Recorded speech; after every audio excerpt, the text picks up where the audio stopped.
Hey, this is Clay Nelson, Clay Nelson Life Balance Hour. We've been talking about fear, both how it stops you and how we can get it to serve us and so on and so forth. So it's, it's really pretty cool. Now, Susan, you said you have an email. Yes. Before I know you only have a few more minutes, but I wanted to get this one in. It says, you can have all the time you want, dear. Oh, thanks. I take up all the rest of it? Oh, it? you can have it, man. Go for it. Okay, so this is my wife of 30 years. What do you have? I have absolutely no fear, but I'm not a dumb guy either. So all the time you want, honey. Okay, great. All right, this is from Sarah.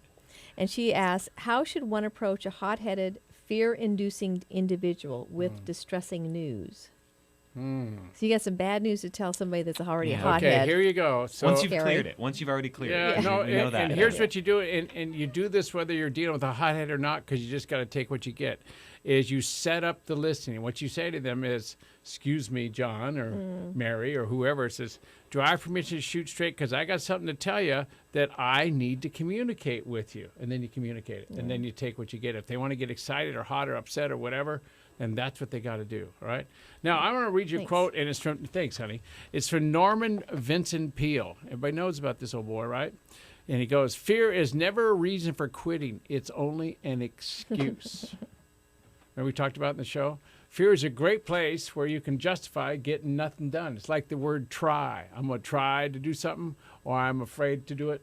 Yep. Same thing. An English proverb, a smooth sea never made a skilled mariner. Oh, God, so cool. Now, getting over your fear. So you got to give up significance, regain your sense of humor. You have to realize that we are all virtually the same. We just have fear stops happen to us at different times, but most of us all do the same type of things with different fears at different times.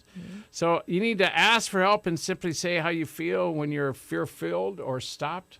It's normal. It's not abnormal. You're not broken. You're not wrong. You don't need therapy. You don't need a frontal lobotomy. You don't need to take a drug or a pill. You probably just need to go for a walk, all right?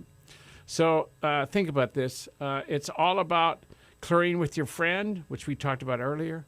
It's all about getting out of your head and getting forward. It's all about understanding we are all human. We are all human beings dealing with our stuff. We all have stuff. And some days we have bigger stuff than other days. And the bigger the stuff, the more the fear is attached to it, because we're all worried about looking good all the time, all right? We all have our worries. We all have our fears. And that's all it is. It's just that. So what are you really afraid of? Think about this. You're only afraid of what someone else might think or what your mind is saying to you, like, you're going to look bad. So get over it. Get moving.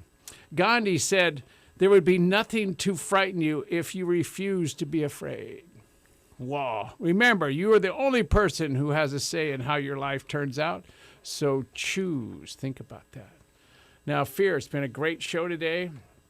I was afraid that I wasn't going to have much to say, and as usual, I was wrong. Not fearful, not fear-stopped, but just wrong about what I have to say. Thanks for being on the show today, Susan. You're welcome. Okay, so you're listening to Clay Nelson Life Balance Hour. Thanks again for listening. Join us every Wednesday from 2 to 3 and 10 to 11, and then on Sundays from 12 to 1 p.m. I am Clay Nelson. This is the Clay Nelson Life Balance Hour on KZSB AM 1290, Santa Barbara.